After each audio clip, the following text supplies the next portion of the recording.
All right. We are back and we are, well, usually I'd say honored to be joined by Philadelphia's own Keith Pompey.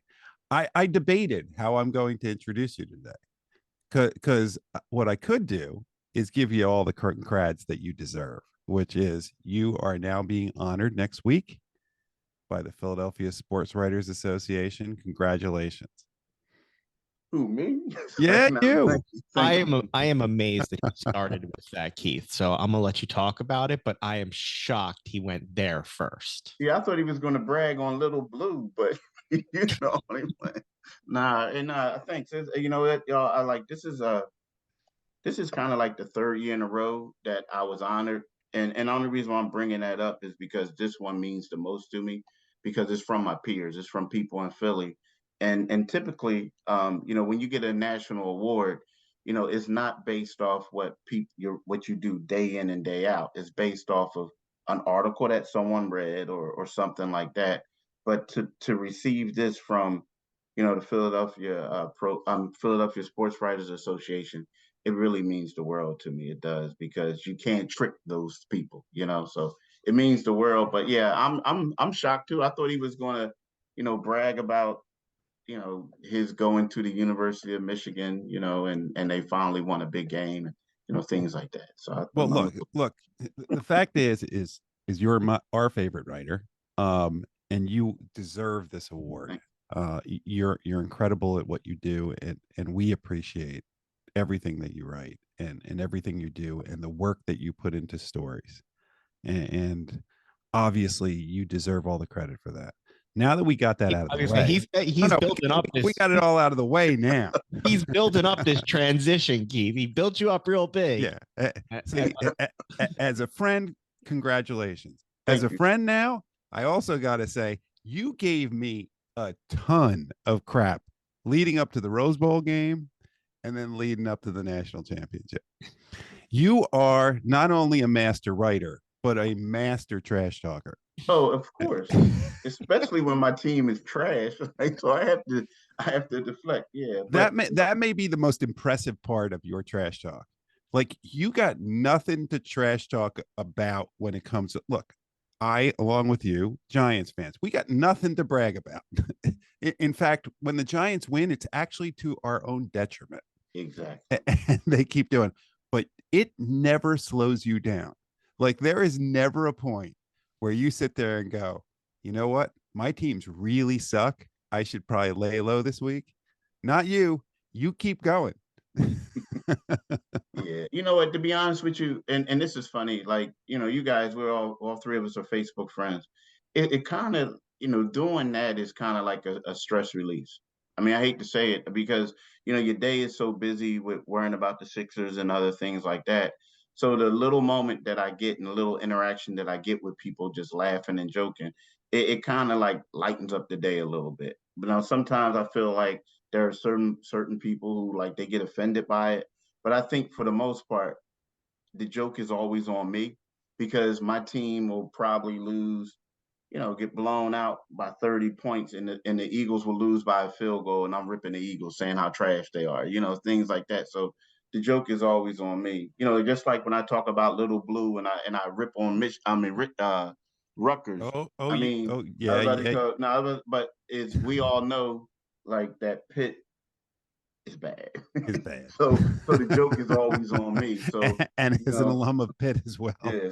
Oh yeah, I know. You know, I can feel your pain. Yeah. So, you know, and but this week, it pains me to say that Rutgers is out recruiting us in basketball now, which is crazy. Rutgers? You're gonna end up, by the way, you're gonna end up going to the rack to see those two boys play. You absolutely will see Ace Bailey and no, you're not going to go? Me no habla inglés. Yeah, that's right.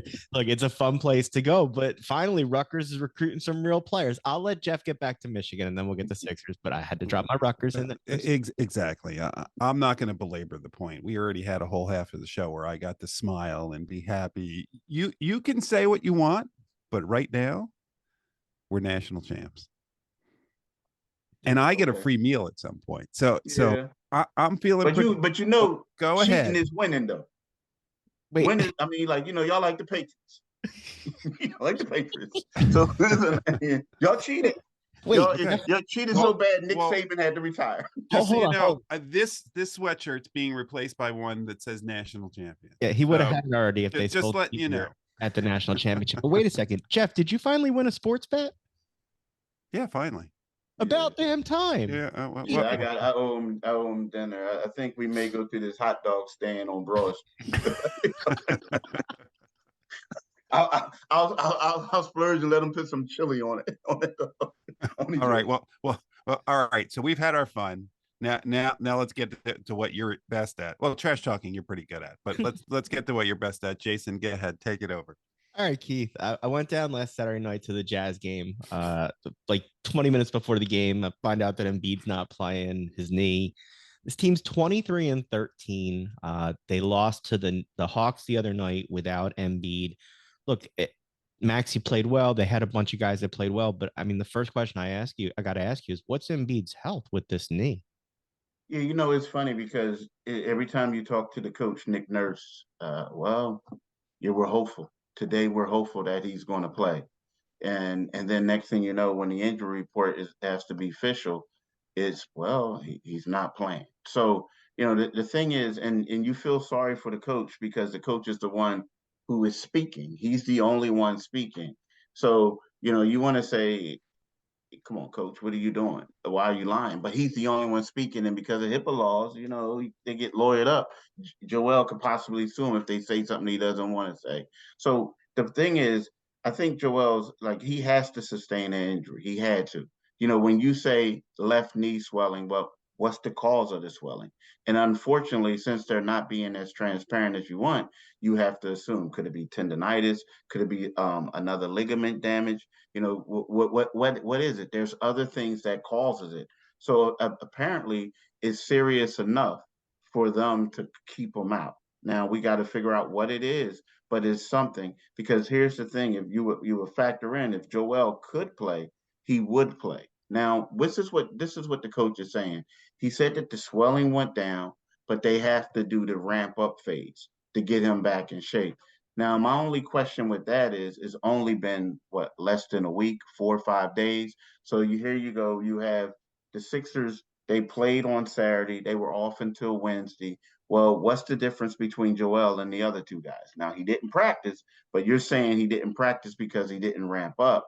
But the other guys didn't practice the other days, right? And they were able to play, or they didn't practice Sunday and Monday. Some of them. So my thing is, it's something serious. It's something to be concerned with. Now, again, could he return on Monday? Yes, he could. But at the same time, I think it will be hard for us to figure, if he has a messed up knee, that he's going to be able to play Monday and Tuesday. So that's the question. Like, I do expect him back, but this is something is not like a normal rest. There's something has to be really wrong with his knee for it to continue to keep bothering. Well, in the meantime, you have a really good Kings team coming in here tonight. What are the Sixers going to do without Embiid? How do they get through this, and do they have a shot of winning this game? Not You played great know, defense recently without him. That's for damn sure. say it again. I'm sorry. You said they look bad without him. Yeah, I mean, it's just guys wide open. It's different when you're there, and I don't get down for that many games. So I saw the Jazz game, and they were just guys open all over the transition game. I mean, I don't know what Mo Bamba's doing out on the court sometimes out there. So what are they going to do? It looks like struggle and hope Maxey pulls it out for him. Well, the amazing part of it's a all this is struggle. Jason's gone so crazy over it. He's sitting there muttering under his breath as we're trying to have a conversation. It's frustrating. Yeah. There he goes again. Oh yeah. Man. Do your best to make him feel better about tonight's game. Here's the thing. The thing. I'm a little concerned about tonight's game, but tonight's game is also one of those games where they win, right? I mean, let's look at the Sixers. Whenever we think that they're going to lose, and is when they pull it out. I think for the Sixers to win this game, and I'm gonna take Maxey out of it. I think Nick Batum has to have a big game. I do, because you look at Nick Batum, his length, versatility. He's their best defender, right? He's their best defender. So with Nick Batum right now, what they need is Is De'Aaron Fox is a guy who's lighting teams up. I think that Nick Batum is going to have to guard him, right? Now, well, if we see something, if you guys saw what I saw in the Atlanta Hawks game, they basically took the ball handling duties out of Maxey's hands. He did it at some point, but it was Tobias Harris. It was Tobias Harris from 2 seasons ago when Ben Simmons was holding out, where they initiated the offense from Tobias. He had a good game. He struggled down the stretch a little bit in regards to converting shots. But I feel like in order for them to win, Nick Batum is going to have to hit some shots now, but he's also going to have to do a great job on De'Aaron Fox. Maybe because he's a little smaller, they may put the Anthony Melton on him. But I think Nick Batum is going to have a solid two-way game. Tobias Harris is going to have to be able to quarterback the gym. And because I think that this is a tough. Sabonis is the real deal.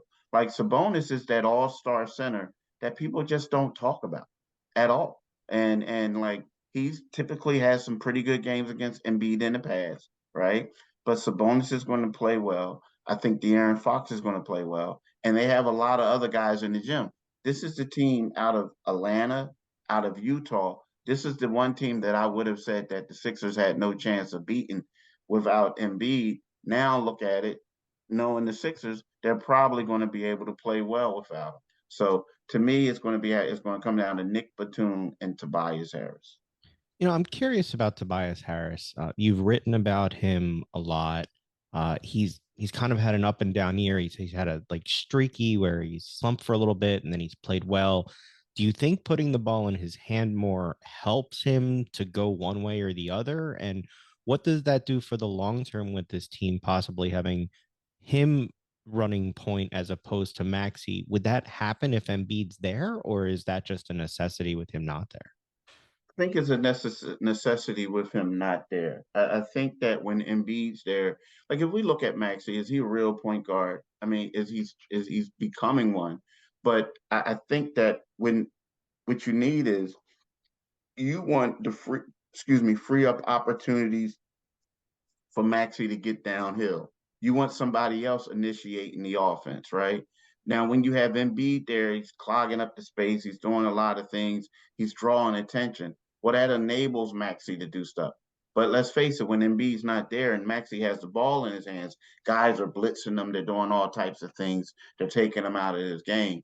So by you having Tobias Harris there right now, what it does is it incorporates him more in the offense, right? Because he's the initiator of the offense, but is also freeing Maxey up. When Embiid comes back, they're not going to do that. They're just not. It's all going to go back to the way it was, and Tobias is going to have to find ways to get touches and be more aggressive. But the last couple games, guys have just been easy to take Maxey out of his game. Like right now, he's a great player, an ascending player, but without Embiid on the floor and him having the ball, it's easy. The Sixers are became extremely easy to defend. Tobias continues to be inconsistent. There are days where he looks like the player that might be worth what he's getting paid, and then there are days he just looks lost. I don't think that's going to change at this point in his career. Do you think that he'll be here come trade deadline? I think it depends on what state the Sixers are in, and it also depends on what you can get for him. Like if you can get somebody better for him, yeah, I think he's gone. But if you're going to get someone and you're just getting rid of Tobias' contract, and this is a player that a lesser ilk, so to speak, and you don't have long-term plans. No, I mean, I think it depends on where the Sixers are. The problem is like right now for a third option or fourth option or whatever you want to use it as, I don't know if you take the salary out of it, are you going to be able to get somebody better? I don't see it. I just don't. Now, if you upgrade the roster, of course. See, the problem with Tobias, like we say, inconsistent, he has to be more aggressive. He has to be aggressive at all times. Like you look at Kelly Oubre, right? So when they first start playing, they were playing where everybody was sharing the ball. Tobias and Kelly were getting threes. They were knocking them down at a high rate. They were both scoring 20 something points. Well, when Kelly goes out and they start utilizing that two-man game. Think about when Kelly came back. All of a sudden, I didn't know Kelly Oubre could dunk the ball the way he could. He was grabbing offensive rebounds, taking it back up, whereas Tobias was still in the corner waiting for the ball to come to him. So it was up to Tobias to become aggressive, and he did that for a little bit, right? But he has to continue to do that, and he has to realize that I got to create my own offense. And then part of Tobias's problem is, I think he's a little bit too uh, too much of a team guy. There are times where Tobias will pass up a good shot to have an opponent great shot, but it's some other times where he has to get his own self involved. Kelly doesn't have that problem. So therein lies the problem with Tobias Harris. And then we say, he's too inconsistent, but he's too inconsistent because he needs to be more aggressive, in my opinion, Jeff. We mentioned the trade deadline. It's coming up February 8th. It's the first time in a while the Sixers actually have flexibility. They have expiring contracts. They have salary cap. They have lots of things. Is it better to try and make those moves in season or to wait till after the season to kind of reshape your team? And I guess I'll preface that by, is that all just guided by Embiid's health? Two things. It's guided by Embiid's health, and it's also guided by the maturation of Maxey. Now, here's the thing: if Embiid's health is shot, and it looks like the guy has an injury, right? Um, it looks like they can't win without.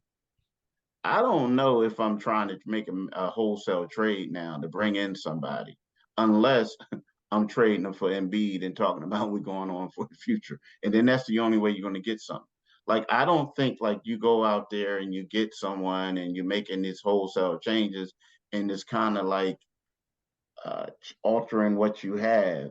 And then all of a sudden it's like, okay, at the end of the year, we got to start all over again. Does that make sense to you? I just don't see it. I feel like right now, but I feel like if you feel like you got Embiid and Embiid's going to come back and you got a chance to win, then yeah, you will make some changes to get you to where you need to be.